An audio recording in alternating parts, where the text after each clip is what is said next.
when we were speaking in the other platform, we made a plea for avoiding of mischaracterization of an otherwise correct and revolutionary decision and act to join Mkhondo's party.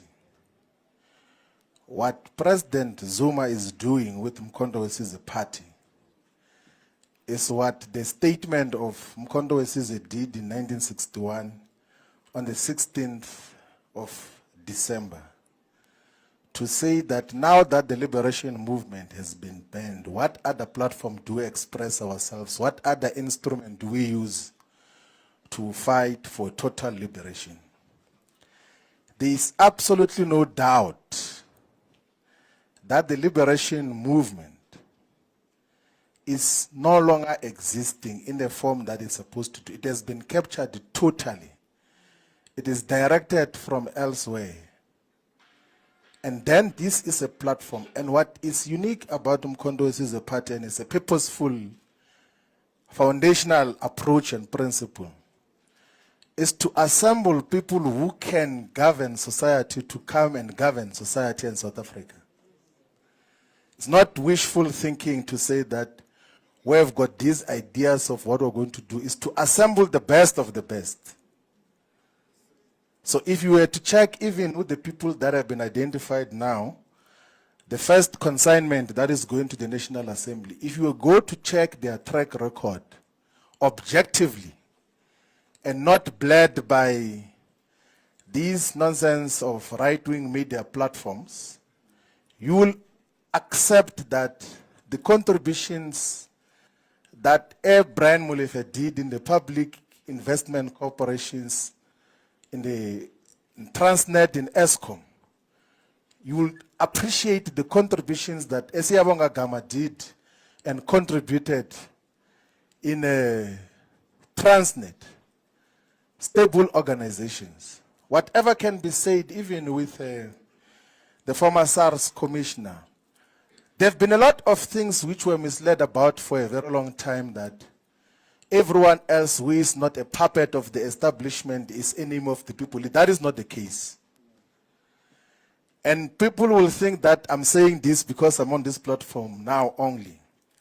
You can check the public statements and writings and articles and even interviews that we did when we came to the realization that for a very long time we're misled in terms of our characterization of society. They said there's capture because they were no longer in control of key state institutions.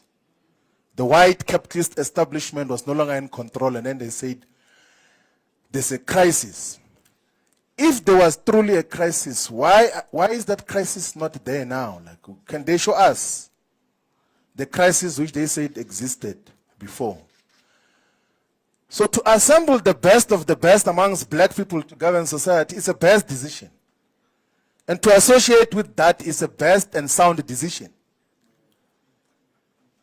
People who can govern, like it's as simple as that. Like, if you say that who amongst ourselves is the best, and then you say, let's assemble those who can demonstrate that they have got capacity to run otherwise very complex and huge institutions, who are not going to collaborate with the establishment and switch on electricity on and off and say it's load shedding because there's a crisis of this and that. People who are genuine and real and have never done anything wrong, and of course will be criminalized for one reason or another. I agree that we should unite all the progressive forces into common agenda, because this thing of small unviable political parties is not sustainable for the future of black people in South Africa. It's not sustainable at all.